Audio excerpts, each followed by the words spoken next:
First reading, Amos chapter 3 verse 1 to 8, chapter 4 verse 11 to 12.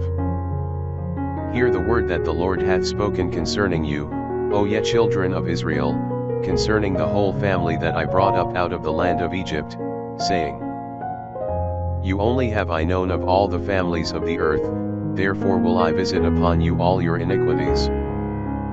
Shall two walk together except they be agreed? Will a lion roar in the forest, if he have no prey?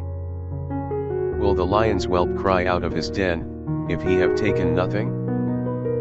Will the bird fall into the snare upon the earth, if there be no fowler?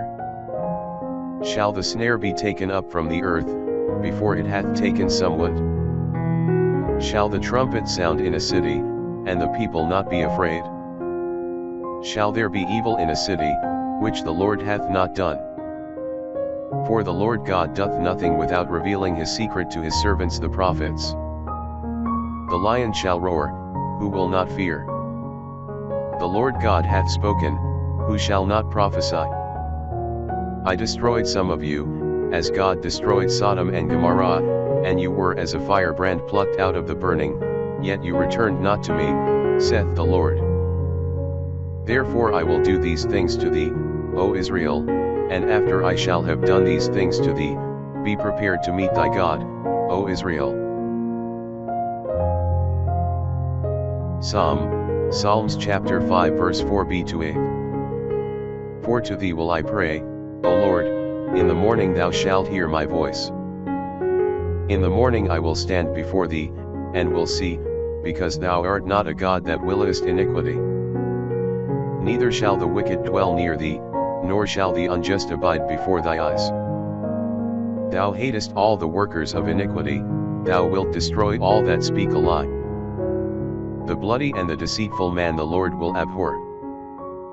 But as for me, in the multitude of thy mercy, I will come into thy house, I will worship towards thy holy temple, in thy fear.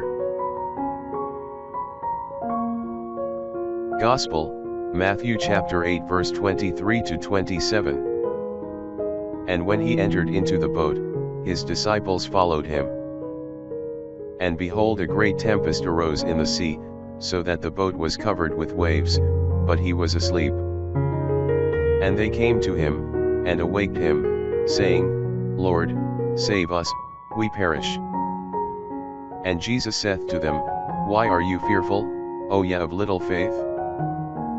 Then rising up he commanded the winds, and the sea, and there came a great calm. But the men wondered, saying, What manner of man is this, for the winds and the sea obey him?